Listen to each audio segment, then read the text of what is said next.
दोस्तों reproduction as you all know कि एक सिंगल डे की प्रोसेस नहीं है, it's a long journey of 9 months. तो उसमें बहुत सारी छोटी छोटी प्रोसेस, छोटे छोटे इवेंट्स इंक्लूड रहते हैं। नेक्स्ट अब हम लोग बात करते हैं दोस्तों स्पर्म के पाथवे की, जहां से 4 से 5 बार क्वेश्चन रिपीट हो चुका है 2010, 2011, 2016 और 2000। Hormonal control of male reproductive system, यानी कि मेल रिप्रोडक्टिव सिस्टम को कौन कौन से हार्मोन मिलकर कंट्रोल करते हैं। एनसीईआरटी के डायग्राम के बारे में अब हम लोग स्पर्मेटोजेनेसिस और oogenesis को समझेंगे, जहां से 2009, 2013, 2015 से स्पर्मेटोजेनेसिस से बहुत बार सवाल आ चुका है। अब हम लोग बात करेंगे बहुत ही एक इंपॉर्टेंट पॉइंट के ऊपर। एनसीईआरटी में लाइन दी गई है, was difference loops over the urinary bladder.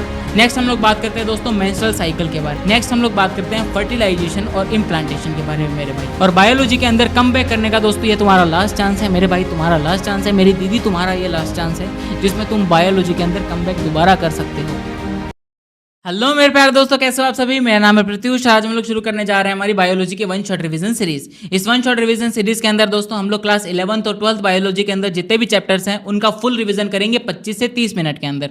आज होने वाला दोस्तों इस वन शॉट रिवीजन सीरीज का डे नंबर 1, जहां हम लोग ह्यूमन रिप्रोडक्शन को रिवाइज करेंगे।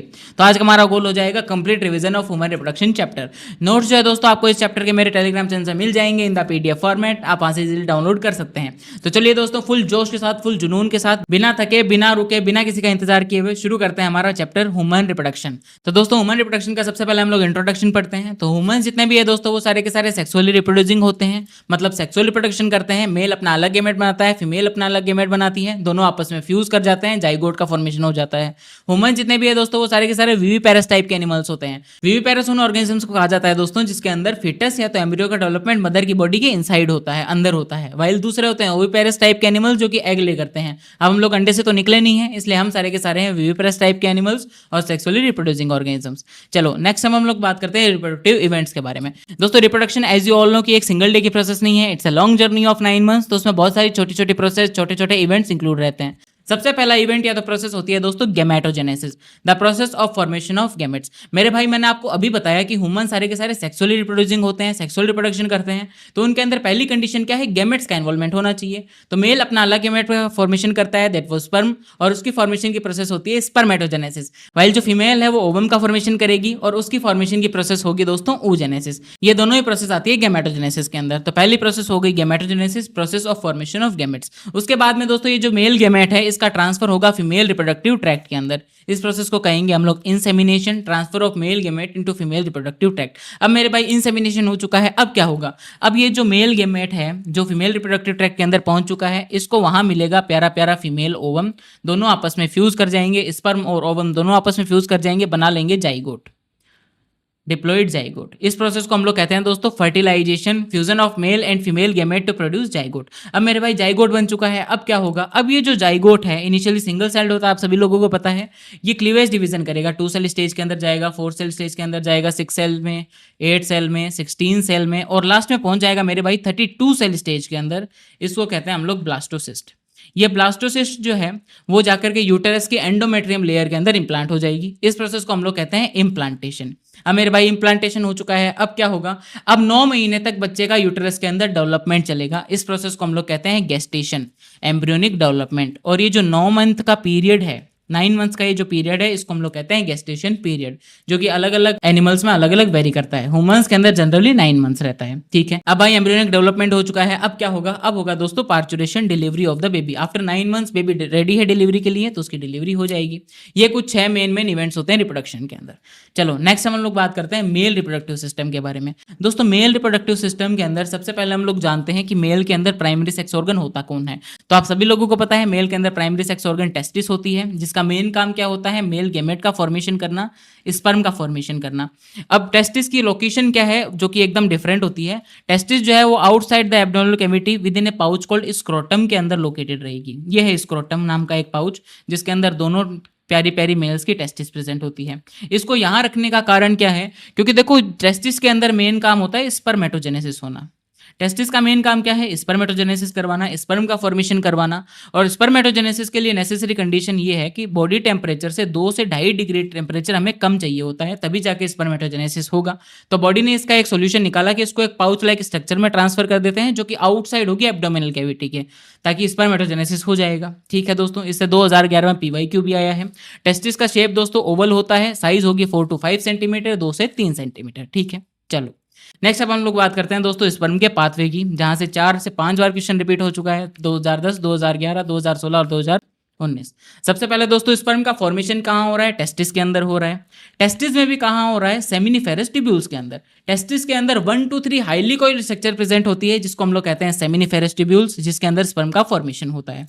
अब बहुत सारी सेमिनिफेरस ट्यूब्यूल्स जो है वो मिलकर स्पर्म को ट्रांसपोर्ट करेगी एक नेटवर्क लाइक स्ट्रक्चर में, जिसको हम लोग कहते हैं दोस्तों रेडी टेस्टिस। रेडी टेस्टिस जो है वो फर्दर स्पर्म का ट्रांसपोर्ट करेगी वासा एफरेंशिया के थ्रू एपिडिडाइमिस के अंदर। एपिडिडाइमिस वो एसेसरी डक्ट है दोस्तों जिसके अंदर स्पर्म का फंक्शनल मैच्योरेशन होता है और स्पर्म का स्टोरेज होता है। ठीक है, एपिडिडाइमिस जो है फर्दर स्पर्म का ट्रांसपोर्ट कर देगा वॉस डेफरेंस के अंदर। अब ये जो वॉस डेफरेंस है ये सेमिनल वेसिकल नाम की एक ग्लैंड होती है मेल के अंदर, उससे एक डक्ट रिसीव करेगा। दोनों मिलके बनाएंगे एक कॉमन डक्ट, या तो हम लोग इसको बोलेंगे इजैकुलेटरी डक्ट। ठीक है, इजैकुलेटरी डक्ट जो है वो फर्दर खुल जाएगी यूरेथ्रा के अंदर। यूरेथ्रा होती है दोस्तों हमारी यूरोजेनाइटल ट्रैक्ट। मेल के अंदर यूरेथ्रा को हम लोग कहते हैं यूरोजेनाइटल ट्रैक्ट। यूरोजेनाइटल ट्रैक्ट इसको क्यों कहते हैं? क्योंकि यूराइनरी सिस्टम और रिप्रोडक्टिव सिस्टम दोनों शेयर करते हैं। मतलब ये कॉमन पैसेज है यूरिन के लिए भी और स्पर्म के लिए भी। यूरेथ्रा की ओपनिंग होती है दोस्तों यूरेथ्रल मिएटस, जहां से स्पर्म या तो यूरिन आपका बाहर निकल जाएगा। तो इसको हम लोग अगर डायग्राम की मदद से समझें तो ये है दोस्तों हमारी टेस्टिस, ये होती है मेल की टेस्टिस। यहाँ पे ये सेमिनिफेरस ट्यूब्यूल्स है, टेस्टिकुलर लोब्यूल्स के अंदर प्रेजेंट है। यहाँ से पे स्पर्म का फॉर्मेशन हो रहा है, उसके बाद में नेटवर्क लाइक स्ट्रक्चर में ट्रांसपोर्ट हो रही है, उसके बाद में ये रहा एपिडिडाइमिस जहाँ से फंक्शनल मैच्योरेशन हो रहा है और स्पर्म का स्टोरेज हो रहा है। उसके बाद में दोस्तों ये स्पर्म का ट्रांसपोर्ट कर देगी वॉस डेफरेंस के अंदर। यहाँ पर देखो ये जो वॉस डेफरेंस है ये लूप करता है यूरिनरी ब्लैडर के ऊपर से। एनसीईआरटी में लाइन दी गई है vas deferens loops over the urinary bladder, और ये सेमिनल वेसिकल से डक्ट रिसीव करेगा, दोनों मिलकर बनाएंगे इजैकुलेटरी डक्ट जो कि यूरेथ्रा के थ्रू बाहर निकल जाएगा। ठीक है, चलो नेक्स्ट हम लोग बात करते हैं मेल के एक्सटर्नल जेनिटेलिया के बारे में। दोस्तों मेल का एक्सटर्नल जेनिटेलिया, सबसे पहले तो मेल का कोपुलेटरी ऑर्गन कौन होता है? पेनिस होता है। मेल का कोपुलेटरी ऑर्गन होता है पेनिस। पेनिस के अंदर कुछ स्पेशलाइज्ड टिश्यू होते हैं। पेनिस के अंदर कुछ स्पेशलाइज्ड टिश्यू होते हैं जो पेनिस के इरेक्शन में मदद करते हैं। पेनिस के इरेक्शन में मदद करते हैं। पेनिस को इरेक्ट करने की क्या जरूरत है दोस्तों? ताकि इंसेमिनेशन अच्छे से हो सके, इंसेमिनेशन अच्छे से हो सके, गैमेट का ट्रांसफर अच्छे से हो सके फीमेल रिप्रोडक्टिव ट्रैक्ट के अंदर। ठीक है, पेनिस हम लोगों को दोस्तों कुछ इस तरह से दिखता है, जिसका ये जो एनलार्ज्ड एंड है, ये जो एनलार्ज्ड एंड है पेनिस का, ये उसको हम लोग कहते हैं ग्लांस पेनिस, जिसको एक लूज फोल्ड ऑफ स्किन की मदद से ये कवर्ड रहेगा, जिसको हम लोग कहते हैं फोर स्किन। फोर स्किन का रिमूवल दोस्तों बहुत से रिलीजन में किया जाता है। रिमूवल ऑफ फोर स्किन होता है दोस्तों सरकमसीजन, सरकमसीजन। ठीक है मेरे प्यारे दोस्तों, चलो नेक्स्ट हम लोग बात करते हैं मेल की कुछ एसेसरी ग्लैंड्स के बारे में। दोस्तों मेल के पास में बेसिकली टोटल 3 एसेसरी ग्लैंड्स होती है। 3 एसेसरी ग्लैंड कौन कौन सी होगी? पहली होगी सेमिनल वेसिकल जो कि पेयर्ड होती है, दूसरी होगी प्रोस्टेट ग्लैंड जो कि सिंगल होती है, और तीसरी होती है बल्बोयूरेथ्रल ग्लैंड जो कि फिर से पेयर्ड होती है। मेरे भाई सेमिनल वेसिकल का क्या काम है? सेमिनल वेसिकल का मेन काम होता है फ्रक्टोज का सिक्रेशन करना, प्रोस्टाग्लैंडिन्स का सिक्रेशन करना और साथ में कुछ सर्टेन एंजाइम्स का सिक्रेशन करना। प्रोस्टेट ग्लैंड का क्या काम है दोस्तों? कैल्शियम का सिक्रेशन करना और कुछ सर्टेन एंजाइम्स का सिक्रेशन करना। बल्बोयूरेथ्रल ग्लैंड का काम क्या है दोस्तों? ये लुब्रिकेट करती है पेनिस को, ताकि पेनिस सूखा नहीं रह सके, रफ नहीं हो जाए। ठीक है, और इन तीनों ग्लैंड्स के सिक्रेशन को दोस्तों हम लोग कहते हैं सेमिनल प्लाज्मा। इन तीनों ग्लैंड्स के सिक्रेशन को हम लोग कहते हैं सेमिनल प्लाज्मा। अब एक बात बताओ दोस्त, अब एक बात बताओ मेरे भाई, जब मेल पेनिस को इजैकुलेट करता है तब उसमें से क्या बाहर निकलता है? स्पर्म बाहर निकलता है, सेमिनल प्लाज्मा बाहर निकलता है, या ये दोनों चीजें बाहर निकलती है? तो मेरे दोस्त दोनों चीजें बाहर निकलती हैं, और इनको हम लोग कलेक्टिवली कह देते हैं सीमन। सीमन का क्या मतलब है? सेमिनल प्लाज्मा प्लस का स्पर्म्स। ठीक है मेरे भाई, तो सेमिनल प्लाज्मा किसके अंदर रिच है? सेमिनल प्लाज्मा रिच है फ्रक्टोज के अंदर, कैल्शियम के अंदर और कुछ सर्टेन एंजाइम्स के अंदर। चलो नेक्स्ट अब हम लोग बात करते हैं दोस्तों hormonal control of male reproductive system, यानी कि मेल रिप्रोडक्टिव सिस्टम को कौन कौन से हार्मोन मिलकर कंट्रोल करते हैं। सबसे पहले दोस्तों मेल के पास में एक ग्लैंड होती है नोन एज हाइपोथैलेमस। ये हाइपोथैलेमस जो है वो एक हार्मोन को रिलीज करती है known as GnRH, gonadotrophin releasing hormone. ये गोनेडोट्रोफिन रिलीजिंग हार्मोन जो है वो एक्ट करेगा जाकर के एंटीरियर पिट्यूटरी के ऊपर। एंटीरियर पिट्यूटरी जो है वो जीएनआरएच के एक्ट से 2 तरह के हार्मोन और सिक्रीट करती है। पहला होता है दोस्तों एलएच ल्यूटेनाइजिंग हार्मोन, दूसरा होता है एफएसएच फॉलिकुलर स्टिमुलाइजिंग हार्मोन। एलएच जो है दोस्तों वो जाकर के एक्ट करेगा लिडिक सेल्स के ऊपर या तो इंटरस्टिशियल सेल्स के ऊपर, और एंड्रोजन्स का सिक्रेशन करेगा।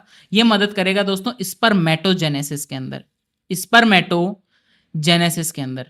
वाइल जो फॉलिकुलर स्टिमुलाइजिंग हार्मोन दोस्तों एफएसएच है, ये जाकर के एक्ट करेगा सर्टोली सेल्स के ऊपर, और सर्टोली सेल से कुछ फैक्टर्स का सिक्रेशन करेगा। ये मदद करेंगे स्पर्मियोजेनेसिस के अंदर, स्पर्मियोजेनेसिस के अंदर। स्पर्मेटोजेनेसिस और स्पर्मियोजेनेसिस के बीच में क्या डिफरेंस होता है मैं आपको गैमेटोजेनेसिस के अंदर बताऊंगा। चलो नेक्स्ट हम लोग बात करते हैं दोस्तों फीमेल रिप्रोडक्टिव सिस्टम के बारे में। चलो फीमेल रिप्रोडक्टिव सिस्टम के अंदर सबसे पहले तो फीमेल के पास में कौन से प्राइमरी सेक्स ऑर्गन होती है, ओवेरीज होती है दोस्तों फीमेल के पास प्राइमरी सेक्स ऑर्गन, जो कि फीमेल गेमेट ओवम का फॉर्मेशन करती है। एक ओवेरी जो है वो 2 से 4 सेंटीमीटर लेंथ की होती है और यूटरस से कनेक्टेड होती है थ्रू लिगामेंट्स। ठीक है, चलो नेक्स्ट हम लोग बात करते हैं दोस्तों एनसीईआरटी के डायग्राम के बारे में। ये है कुछ फीमेल रिप्रोडक्टिव सिस्टम का डायग्राम। इस डायग्राम के अंदर दोस्तों ये है फीमेल की ओवेरीज। ये ओवेरी जो है वो ड्यूरिंग ओव्यूलेशन सेकेंडरी oocyte को रिलीज करती है, ओवेरी से बाहर निकाल देगी सेकेंडरी oocyte को। सेकेंडरी oocyte बाहर निकलते ही ये जो फिंगर लाइक प्रोजेक्शंस आप देख रहे हो इसको हम लोग कहते हैं फिमरी। ये सेकेंडरी oocyte को कैच करके डाल देगी इनफंडिबुलम के अंदर। इनफंडिबुलम होता है funnel shaped part of fallopian tube, funnel shaped part of fallopian tube. उसके बाद में ये जो इनफंडिबुलम है ये फर्दर सेकेंडरी oocyte है तो ओवम को ट्रांसपोर्ट करेगा एम्पुला के अंदर। एम्पुला है widest part of the fallopian tube, widest part of the fallopian tube जहां पर फर्टिलाइजेशन होता है मेरे भाई, widest part of the fallopian tube जहां पे फर्टिलाइजेशन होगा।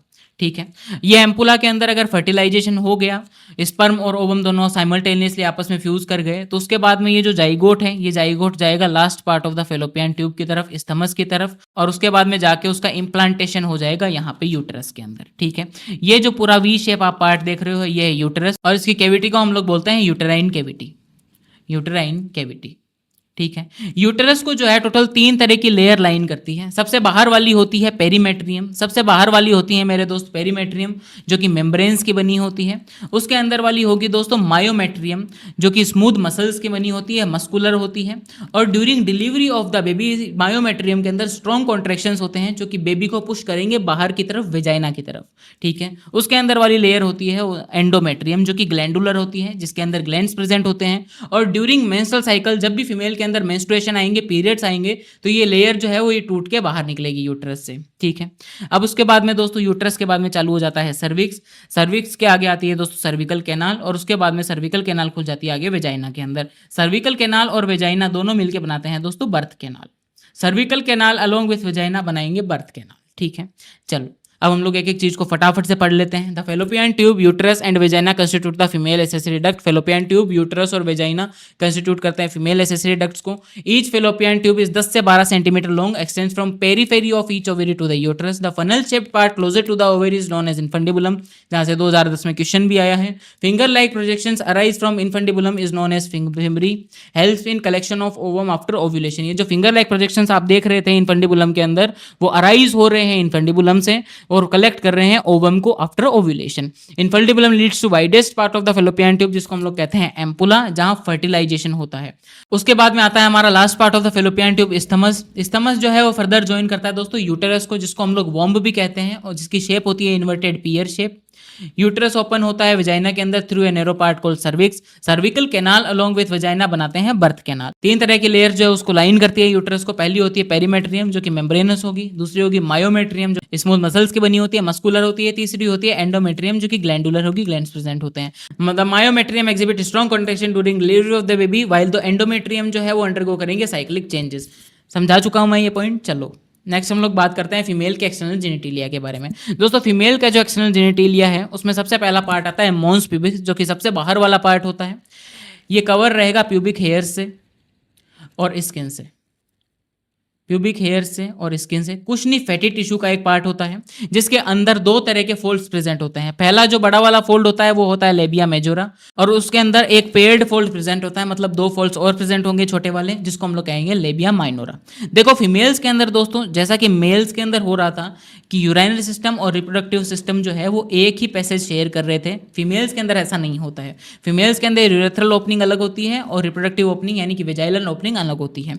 तो जो यूरेथ्रल ओपनिंग और वेजाइनल ओपनिंग है इन दोनों को ये लेबिया माइनोरा कवर करता है, paired folds of tissue cover करते हैं।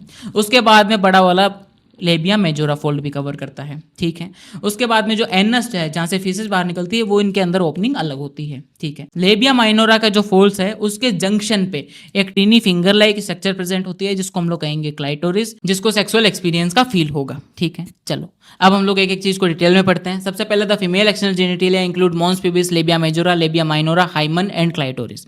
मॉन्स पिबिस जो है दोस्तों कुछ नहीं फैटी टिश्यू का एक पार्ट है जो कि कवर्ड रहेगा स्किन की मदद से और पिबिक हेयर्स की मदद से। उसके बाद में आएगा labia majora, fleshy folds of tissue होते हैं जो कि एक्सटेंड करेंगे मॉन्स पिबिस से और सराउंड करेंगे विजाइनल ओपनिंग को as well as urethral opening को। लेबिया माइनोरा जो है वो पेड फोल्ड ऑफ टिश्यू है अंडर लेबिया मेजोरा। एक मेरे भाई हाइमन नाम की एक मेम्ब्रेन होती है जो कि वेजाइना की ओपनिंग को पार्शियली कवर करती है, फुल्ली कवर नहीं करेगी, पार्शियली कवर करेगी, इसको हम लोग कहते हैं हाइमन। चलो अब हम लोग बात करते हैं दोस्तों बहुत ही इंपॉर्टेंट पॉइंट के ऊपर। अब हम लोग बात करेंगे बहुत ही एक इंपॉर्टेंट पॉइंट के ऊपर। सबसे पहले तो दोस्तों ये जो मेम्ब्रेन है हाइमन नाम की जो कि वेजाइना को पार्शियली कवर कर रही है, ये during first sexual intercourse generally rupture कर जाती है। पर बहुत से लोग जो है इसको वर्जिनिटी या तो सेक्सुअल एक्सपीरियंस का एक रिलायबल इंडिकेटर मानते हैं कि भाई अगर किसी में हाइमन रप्चर हुई हुई है किसी वुमेन के अंदर तो उसने सेक्सुअल एक्सपीरियंस किया हुआ है, और अगर किसी के अंदर हाइमन रप्चर नहीं है तो उसने सेक्सुअल एक्सपीरियंस नहीं किया हुआ। ये बेंचमार्क हमारी सोशल लाइफ में है, पर ये बेंचमार्क दोस्तों गलत है, ये एक रिलायबल इंडिकेटर नहीं है प्रेजेंस और अब्सेंस ऑफ हाइमन। दोस्तों हाइमन जो है वो बहुत सी वुमेन्स के अंदर after the first sexual intercourse persist कर जाती है, रप्चर नहीं होती है। और बहुत सी ऐसी भी वुमेन्स है दोस्तों जो कि एक्टिव पार्टिसिपेशन करती है स्पोर्ट्स के अंदर, जैसे साइकिलिंग हो गई, हॉर्स बैक राइडिंग हो गई, और भी बहुत सारे खेल होते हैं। या फिर कई बार जो है वुमेन्स जो है अचानक से गिर जाती हैं, उसकी वजह से भी हाइमन रप्चर हो जाती है। तो हाइमन की प्रेजेंस और अब्सेंस सेक्सुअल एक्सपीरियंस या तो वर्जिनिटी का एक रिलायबल इंडिकेटर बिल्कुल भी नहीं है। बहुत ही ज्यादा इंपॉर्टेंट है पॉइंट है दोस्तों, ध्यान में रखना। चलो इससे पीवाईक्यू भी रिपीट हुआ है हाइमन वाले से। नेक्स्ट हम लोग बात करते हैं दोस्तों मेमोरी ग्लैंड्स के बारे में या तो ब्रेस्ट के बारे में। देखो फंक्शनल मेमोरी ग्लैंड जो है वो सभी फीमेल मेमल्स का कैरेक्टरिस्टिक होता है, पेयर्ड स्ट्रक्चर होती है, दो होते हैं फीमेल्स के अंदर। ये मेनली किससे बनी होती है? ग्लैंडुलर टिश्यू से और फैट से। एक ब्रेस्ट का ग्लैंडुलर टिश्यू जो है, एक ब्रेस्ट का ग्लैंडुलर टिश्यू वो 15 to 20 मेमोरी लोब्स के अंदर डिवाइडेड रहता है, और इन 15 to 20 मेमोरी लोब्स के अंदर क्लस्टर्स ऑफ सेल्स प्रेजेंट होती है जिसको हम लोग बोलते हैं एल्वेलाई। ठीक है, यहां से मेन क्वेश्चन आता है दोस्तों मिल्क के पाथवे से कि भाई मिल्क का पाथवे क्या होता है। सबसे पहले दोस्तों ये है कुछ 15 से 20 मेमोरी लोब्स, एक ब्रेस्ट की मैं बात कर रहा हूं तो ये है कुछ मेमोरी लोब्स। ठीक है, इनके अंदर क्लस्टर्स ऑफ सेल्स प्रेजेंट होते हैं जो होती है एल्वेलाई। एल्वेलाई जो है मिल्क का सिंथेसिस करेगी। एल्वेलाई मिल्क का फॉर्मेशन करके मेमोरी ट्यूब्यूल्स के अंदर ट्रांसफर कर देगी। ये जो है हर एल्वेलाई से आप देखो तो एक ट्यूब निकल रही है, इसको हम लोग कहते हैं मेमोरी ट्यूब्यूल। मेमोरी ट्यूब्यूल जो है वो सारी मेमोरी ट्यूब्यूल्स मिलकर खुल जाएगी मेमोरी डक्ट के अंदर। मेमोरी डक्ट जो है वो फर्दर एक वाइडर पोर्शन के अंदर खुल जाएगा जो कि होता है एम्पुला, जहां मिल्क का स्टोरेज हो सकता है, जहां मिल्क का स्टोरेज हो सकता है। मिल्क जो है वो आफ्टर एम्पुला लैक्टिफेरस डक्ट के अंदर ट्रांसफर होगा, और लैक्टिफेरस डक्ट के बाद में निप्पल के थ्रू जो है सक्ड आउट कर लिया जाएगा। ठीक है, यहां से दो तरह के और मेन क्वेश्चन बनते हैं दोस्तों, मिल्क सिक्रेटरी हार्मोन कौन सा होता है और मिल्क इजेक्शन हार्मोन या तो मिल्क लेट डाउन हार्मोन कौन सा होता है। तो दोस्तों मिल्क का सिक्रेशन सिर्फ एक ही तरह का हार्मोन करवाता है जिसको हम लोग कहते हैं प्रोलैक्टिन। ठीक है, और मिल्क इजेक्शन हार्मोन या तो मिल्क लेट डाउन हार्मोन, मतलब मिल्क को इजेक्ट कौन करवाएगा, बाहर कौन लेके आएगा, वो लेके आएगा दोस्तों ऑक्सीटोसिन। ठीक है, ये दो मेन इंपॉर्टेंट क्वेश्चन यहां से आ सकते हैं। चलो नेक्स्ट हम लोग बात करते हैं दोस्तों गैमेटोजेनेसिस के बारे में, the process of formation of gametes के बारे में। दोस्तों गैमेटोजेनेसिस जो है वो दोनों के अंदर चलता है, मेल्स के अंदर भी चलेगा और फीमेल्स के अंदर भी चलेगा। मेल्स के अंदर गैमेटोजेनेसिस की प्रोसेस को हम लोग कहते हैं spermatogenesis, the process of formation of sperm, और फीमेल्स के अंदर होती है oogenesis, the process of formation of ovum. Spermatogenesis और oogenesis के डिफरेंस से भी दोस्तों बहुत बार क्वेश्चन आता है। सबसे पहले तो दोस्तों स्पर्मेटोजेनेसिस है वो प्यूबर्टी आने के बाद शुरू होता है मेल्स के अंदर, पर oogenesis जो है वो स्टार्ट हो जाता है बिफोर बर्थ ही फीमेल की एम्ब्रियोनिक स्टेज के अंदर ही चालू हो जाती है। स्पर्मेटोजेनेसिस जो है दोस्तों वो उसके अंदर इक्वल साइटोकाइनेसिस होता है, इक्वल सेल डिवीजन होता है, पर oogenesis के अंदर अनइक्वल साइटोकाइनेसिस होगा। स्पर्मेटोजेनेसिस जो है दोस्तों वो even in the old age भी कंटिन्यू करता है मेंस के अंदर, पर जो oogenesis है वो फीमेल्स के अंदर at the age of 50 years रुक जाएगा, मीनोपॉज हो जाएगा। ठीक है दोस्तों, एक मेन डिफरेंस और हो सकता है इसके अंदर, ये जो है ये कंटिन्यूअस प्रोसेस होती है, मतलब ये कहीं पे रुकती नहीं है, जबकि जो oogenesis है वो बार बार रुकती हुई चलती है, बहुत सी सेल डिवीजन स्टेज के अंदर वो रुक जाती है। तो ये एक डिसकंटिन्यूअस प्रोसेस है, डिसकंटिन्यूअस प्रोसेस। ठीक है मेरे भाई, चलो नेक्स्ट हम लोग बात करते हैं एनसीईआरटी के डायग्राम के बारे में। अब हम लोग स्पर्मेटोजेनेसिस और oogenesis को समझेंगे, जहां से 2009, 2013, 2015 से स्पर्मेटोजेनेसिस से बहुत बार सवाल आ चुका है, और PYQs oogenesis से भी बहुत बार आए हैं। सबसे पहले दोस्तों एट प्यूबर्टी हम लोग स्पर्मेटोजेनेसिस की बात करते हैं। एट प्यूबर्टी जो है मेल्स के अंदर डिप्लॉइड स्पर्मेटोगोनियास प्रेजेंट होते हैं। एट प्यूबर्टी मेल्स के पास में डिप्लॉइड स्पर्मेटोगोनियास प्रेजेंट है। स्पर्मेटोगोनिया जो है वो माइटोसिस डिफरेंशिएशन करेगा। माइटोसिस डिफरेंशिएशन का मतलब सेल्स के नंबर इंक्रीज करना। माइटोसिस का मतलब यही होता है, सेल्स के नंबर इंक्रीज हो रहे हैं। माइटोसिस डिफरेंशिएशन करके डिप्लॉइड प्राइमरी स्पर्मेटोसाइट्स बनाता है। ठीक है, ये जो डिप्लॉइड प्राइमरी स्पर्मेटोसाइट है ये पहला मियोसिस डिवीजन करेगी, पहला रिडक्शनल डिवीजन करेगी, बना लेगी दो हैप्लॉइड सेकेंडरी स्पर्मेटोसाइट, बना लेगी दो हैप्लॉइड सेकेंडरी स्पर्मेटोसाइट। एक डिप्लॉइड प्राइमरी स्पर्मेटोसाइट पहला मियोसिस डिवीजन करके दो सेकेंडरी हैप्लॉइड स्पर्मेटोसाइट बनाती है। ठीक है, उसके बाद में ये देखो ये है दोनों सेकेंडरी स्पर्मेटोसाइट जो कि हैप्लॉइड है।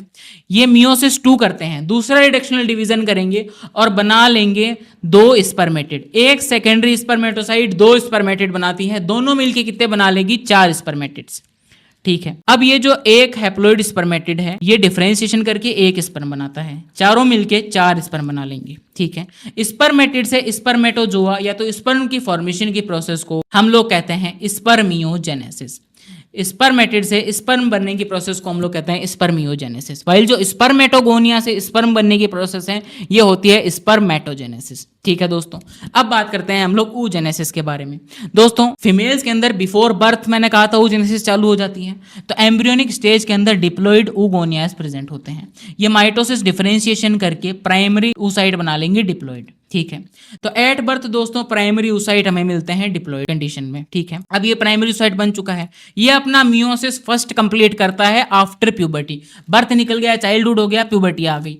प्यूबर्टी आने के बाद में ये जो प्राइमरी oocyte है ये अपना पहला मियोसिस डिवीजन करेगा, पहला रिडक्शनल डिवीजन करेगा, बनाएगा एक सेकेंडरी oocyte है जो कि हैप्लॉइड होगा और एक पोलर बॉडी जो कि हैप्लॉइड होगी। ठीक है, अब ये जो सेकेंडरी oocyte है ये बन गया और वापस अरेस्ट हो जाएगा, वापस रुक जाएगी प्रोसेस। अब जब स्पर्म की एंट्री अगर होगी तो ये सेकेंडरी oocyte अपना दूसरा मियोसिस डिवीजन करेगा, मियोसिस सेकेंड करेगा, बना लेगा एक ओवम और दूसरी polar body, second polar body जो कि हैप्लॉइड होगी, ओवम भी हैप्लॉइड होगा। ठीक है, अगर स्पर्म की एंट्री नहीं होती है तो ओवम का फॉर्मेशन नहीं होगा।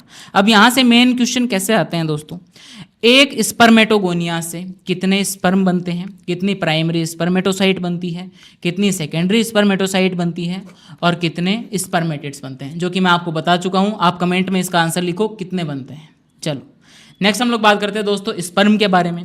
देखो स्पर्म एक माइक्रोस्कोपिक स्ट्रक्चर होती है जो कि 4 पार्ट में डिवाइड होती है। पहला हेड, दूसरा मिडल पीस, तीसरा टेल और एक नेक भी होती है।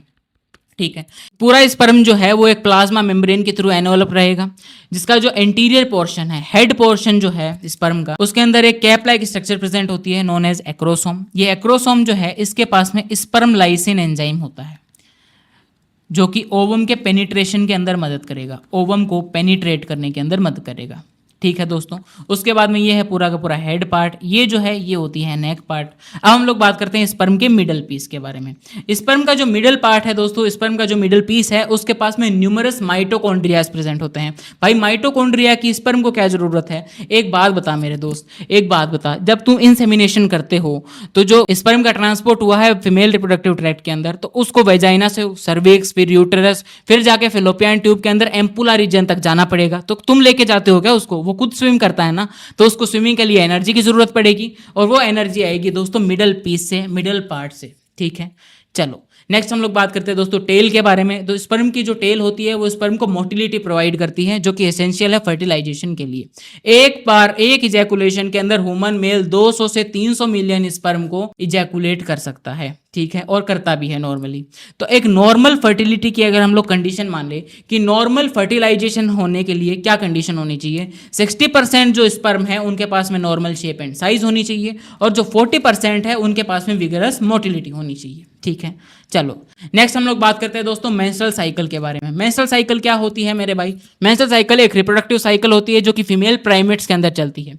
प्राइमेट्स और नॉन प्राइमेट्स दो तरह के होते हैं दोस्तों। प्राइमेट्स होते हैं मंकीज, एप्स, ह्यूमन बींग्स ये सारे, और जो नॉन प्राइमेट्स होते हैं जैसे काऊ, डॉग, कैट्स एटसेट्रा। ठीक है, फीमेल प्राइमेट्स के अंदर जो रिप्रोडक्टिव साइकिल चलती है वो उसको हम लोग कहते हैं मेंस्ट्रुअल साइकिल, और जो नॉन प्राइमेट्स के अंदर जो रिप्रोडक्टिव साइकिल चलेगी वो होगी दोस्तों एस्ट्रस साइकिल।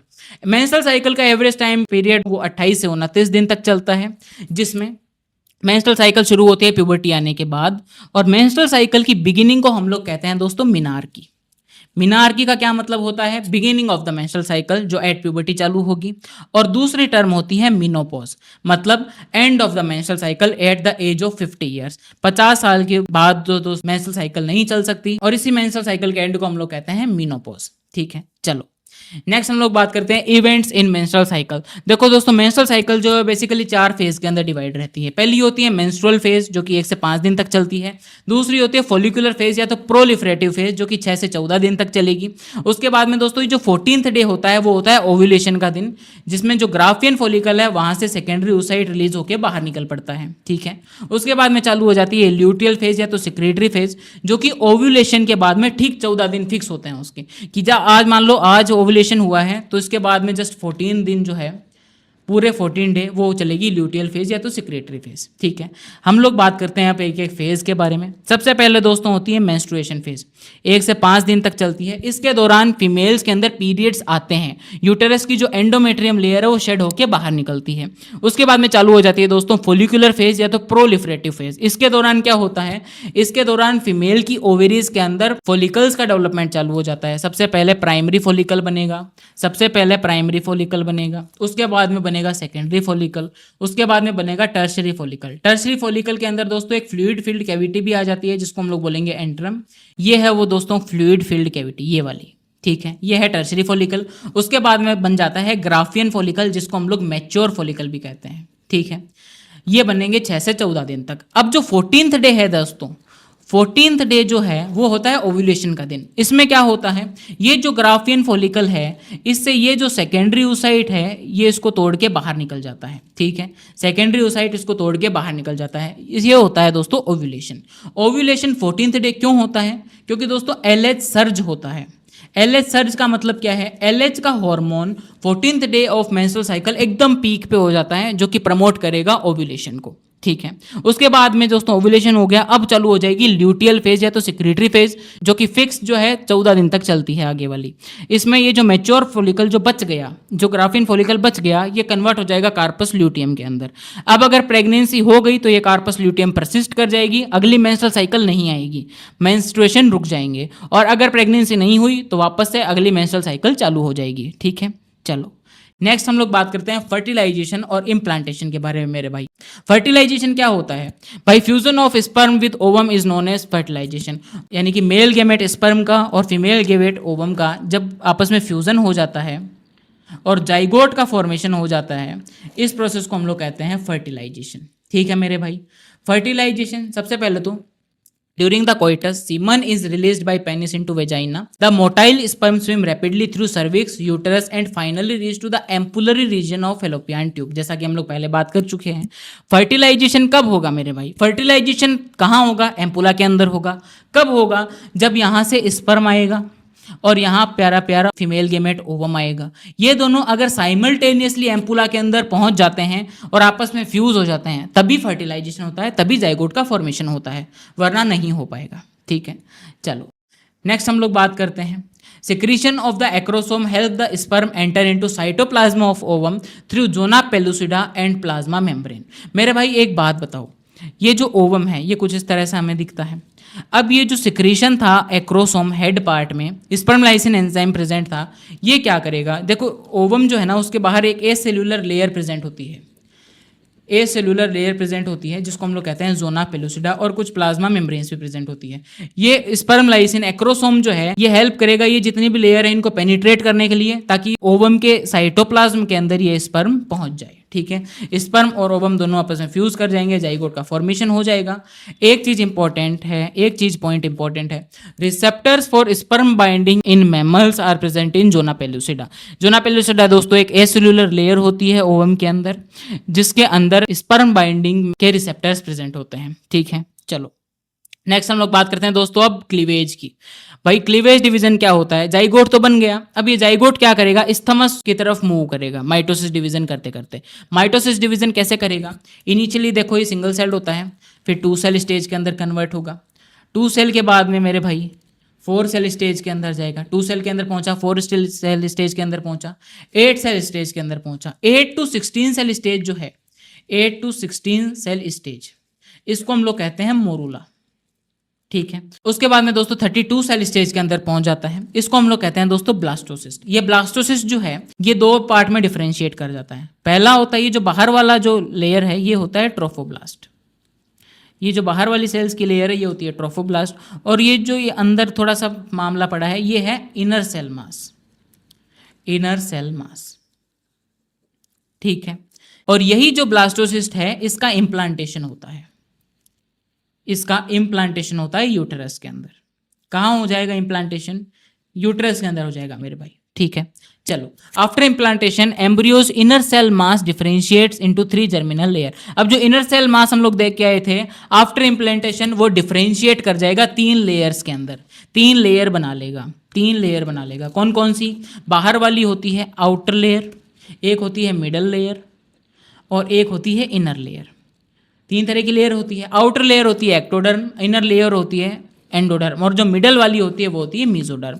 और ये तीनों लेयर जो है वो नए नए टिश्यूज, नए नए ऑर्गन्स को बनाएगी through the process called organogenesis. ठीक है मेरे भाई, चलो नेक्स्ट हम लोग बात करते हैं। अब ये जो ट्रोफोब्लास्ट लेयर है इसके ऊपर कुछ फिंगर लाइक प्रोजेक्शंस हमें दिखती है जिसको हम लोग कहते हैं क्रोनिक विलाई, जो कि सराउंडेड रहेगी यूटेराइन टिश्यू से और मैटरनल ब्लड से।